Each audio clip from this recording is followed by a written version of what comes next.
Sono bastati circa 60 minuti di pioggia battente per provocare il caos nella città di Agrigento. Centralini delle forze dell'ordine in tilt per le segnalazioni dei cittadini, allagamenti nei piani bassi ed automobilisti bloccati in strada. Queste quelle più ricorrenti. Praticamente abbiamo tutta la casa allagata, si dovrebbe pulire il canale dove passa l'acqua. Ma siccome è da molti anni che non lo puliscono più, effettivamente succedono queste cose. Questa sera mi vado a dormire ad Agrigento da mia suocera perché mi spavento pure a dormire a casa, perché dice che questa notte dovrebbe di nuovo piovere.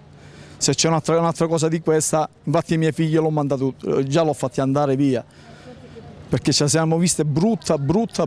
Io ho perso tutta l'attrezzatura che avevo per lavorare, a casa 40 cm d'acqua, cioè qua noi non sappiamo che cosa fare, qua siamo tutti a disagio. Ci sono molte abitazioni con 50 cm d'acqua dentro casa, alcune di queste abitazioni anche con il muro abbattuto, cioè noi non sappiamo che cosa fare, ci rivolgiamo al sindaco e a queste elezioni che dovrebbero essere, diciamo, un aiuto per noi, ma come facciamo?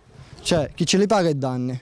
Particolarmente colpite le frazioni di Villaggio Mosè e San Leone, dove intense sono state le operazioni effettuate dagli uomini del Corpo Provinciale dei Vigili del Fuoco.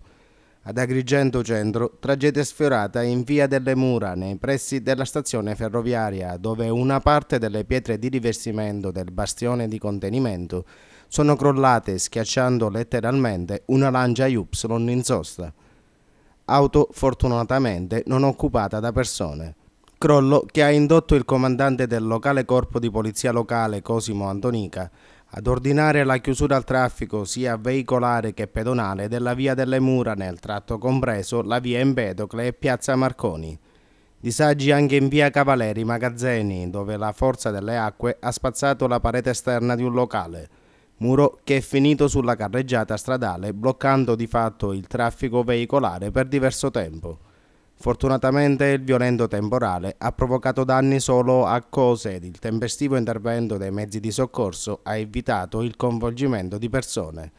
Ma tornato qualche raggio di sole, ai cittadini di Agrigento resta l'amaro in bocca per i disagi e i danni provocati da una sola ora di pioggia.